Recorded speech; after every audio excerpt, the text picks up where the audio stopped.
Spider-Man No Way Home saw quite an interesting challenge for the principal cast of characters that is largely uncommon for most entries in the MCU. While many of the predominantly successful MCU properties see a hero face down a villain and seek their inevitable defeat, No Way Home added another layer to these conflicts that deepen the complexity of existing character relationships. Spoilers ahead for Spider-Man No Way Home and a brand new theory concerning Norman Osborn's Green Goblin. We are giving away another Far From Home hot toy tomorrow. If you haven't entered yet, all you have to do is like the video, subscribe, and then follow the rest of the very basic rules in the description down below. Now, on with it. Instead of simply defeating the villains and sending them home, the cast of Spider-Man sought to cure these villains of their afflictions and actively help them to make better lives for themselves on their home timelines, which is an interesting change of pace for many MCU properties. The end fate of many of the principal antagonists at the end of Spider-Man No Way Home has been left largely up to interpretation by many avid fans, as we never actually saw the villains arrive in their home universes at the end of the film. While we know the end goal of the three Spider-Men and watch their plan unfold in real time,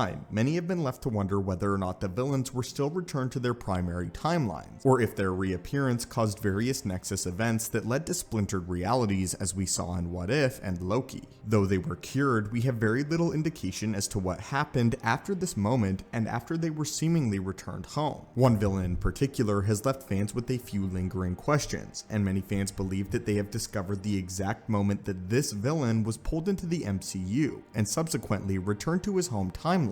So stick with us, watchers of the Marvel Multiverse, and let's discuss this prominent theory and determine whether or not this makes sense within the confines of both the MCU and this villain's home universe. The character in question that we'll be discussing today is Willem Dafoe's iteration of the Green Goblin from the original Sam Raimi Spider-Man film all the way back in 2002. In the original 2002 film starring Tobey Maguire, there is a minor continuity error that arises during the climactic battle in the warehouse between the Green Goblin and the titular protagonist, Spider-Man. Though the original intention of this moment most certainly wasn't building up to this moment nearly 2 decades later, the Goblin's MCU endeavor could be a conscious way to explain away this minor inconsistency if Marvel and Sony ever decide to retcon the events of the original Raimi film. The continuity error in question comes just before Norman is impaled by his own glider in the climax of the film. Norman raises his hands in the wide shot, then in the close-up, Norman utters his iconic "Oh," before being impaled by his glider, with his hands distinctly down by his sides, as many fans have used this as the moment when Norman was taken through the multiverse and subsequently was then returned, with this being why he was so shocked. So, does this theory hold weight? Is there logical merit to this idea, and does it adequately maintain the logical consistency between both the Raimi franchise and the MCU? Let's discuss the evidence supporting it as well as refuting it to see if we can make the determination as to whether or not this is a plausible theory. The theory explains that the O was not in fact Norman realizing his mistake by trying to impale Spider-Man first, but remembering that he was in the midst of this climactic moment as he was torn away into the multiverse. If Norman was pulled just before this, then he would have spent several days in between these two moments that took mere seconds for us as an audience to perceive. If Norman was returned to this exact moment in time, the O could serve as Norman remembering the context in which he was removed from his universe and realizing that he was about to be stabbed without adequate time to react to his own glider. It's also important to remember that at this moment, the Goblin is permanently absent from the brief remainder of Norman's life, indicating that Norman being cured would not cause any further inconsistencies with the Raimi film. It does appear as if it's actually Norman Osborn that gives the last words to Peter Parker, as he tells him, "Don't tell Harry," indicating that he's worried about his son, which is very much a Norman trait and not a trait of the Goblin, who perceives his son as weak. This could make sense, as the Goblin would have been cured at this point in time, but while this theory makes sense on the surface, it is contingent on one concept that is yet to be confirmed nor denied. The primary piece of evidence refuting this idea comes in the Goblin's attire, as there is no discernible change in his combat suit during the climax of the Raimi film. Not to mention that when the Goblin is actually pulled through the multiverse, he appears to be wearing his helmet. Not to mention that in the MCU, he has received substantial design upgrades and changes that would have been highly highly noticeable in this new timeline. It could be theoretically explained that he was returned to the same physical state as to when he was taken, and this is still a theory that holds some weight, but there's more evidence to suggest that this was not in fact the case. The next set of evidential claims comes from the modern storytelling conventions and the formulas used to develop storylines. Throughout the course of the film, the three Spider-Men specifically set out to change the fates of each of their villains, curing them with the hopes that their lives can be better on their new home timelines. While it is uncommon for heroes to fail on their missions and to not succeed in getting what they want, their failures usually hold more substantial weight than this moment did, and the heroic failures are designed to serve a larger purpose for the character. They commonly paint the full context of a tragedy or allow the hero to make one final push towards victory in their darkest hour, and they're not simply used to dismiss a hero's wishes and goals without further justification or buildup. As of now, it seems highly unlikely that No Way Home would suggest that each of these villains were sent back and their fates were not in fact changed, even Norman,